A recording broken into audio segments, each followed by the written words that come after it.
Welcome to the deep dive. If you're anything like us, you're totally fascinated by Mars, right? Always looking for the next clue about its past. Absolutely.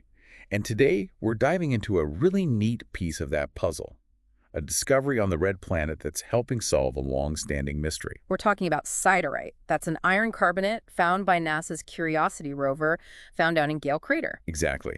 And this is a big deal because, well, scientists have been wondering for ages about Mars's missing carbonates. Missing carbonates. Explain that a bit. Well, the theory goes like this. Early Mars probably had a much thicker atmosphere, lots of CO2, and, crucially, liquid water on its surface. Okay, sounds like a recipe for carbonates. Like limestone here on Earth, sort of. Pretty much. Those conditions should have formed lots of carbonate minerals. But when we looked from orbit using instruments that detect minerals, They just weren't seeing them. not in large amounts, no. Yeah. It was a real head-scratcher. We saw sulfates, clays, but the big carbonate deposits we expected, surprisingly absent from the surface readings. Until Curiosity started drilling. Right. Curiosity, plugging away there in Gale Crater, especially on Mount Sharp, it drilled into these sulfate-rich rock layers. Remember those tracks near the Ubajara site last year? Oh, yeah, I remember seeing those images. Well, near places like that, drilling down just a little bit, it found siderite, an iron carbonate. Direct evidence. And didn't one of the scientists, Thomas Bristow, have a great quote about this? Something about drilling. He did. He said drilling into Mars is like drilling into a history book. Just a few centimeters down, you're looking at minerals from maybe 3.5 billion years ago. Wow, that really puts it in perspective. So how did Curiosity actually identify this siderite down there? It uses a fantastic instrument called CHEMIN, developed by NASA Ames. Chemin. Okay, what does it do? It uses something called X-ray diffraction. Basically, it takes the powder from the drill sample and shoots X-rays at it. Mm-hmm. Every mineral has a unique crystal structure that diffracts or bends those X-rays in a specific pattern, like a fingerprint. Chemin reads that pattern. So it's like mineral fingerprinting. That's cool. And that told them, yep, this is siderite. Exactly.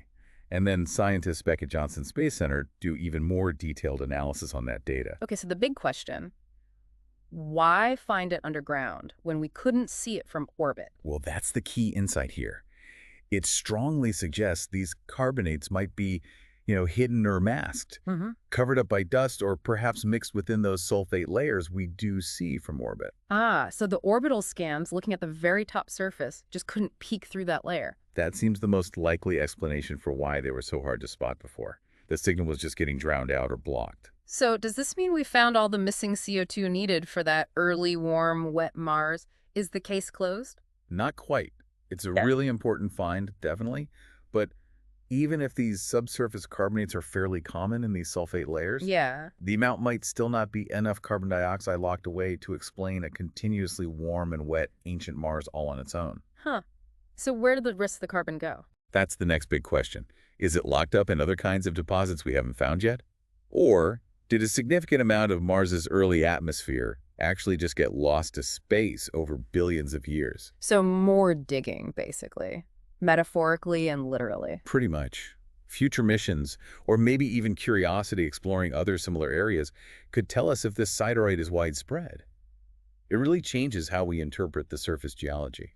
So the takeaway for everyone following Mars is this siderite discovery, while maybe not the whole answer, is a massive clue. It shows carbonates were forming, but maybe underground. Precisely. It tells us Mars's ancient environment, the story of its water and atmosphere. It's more complex than just looking at the surface might suggest. We have to look deeper. And it makes you wonder, doesn't it? That final thought. Could other planets or moons have similar hidden layers?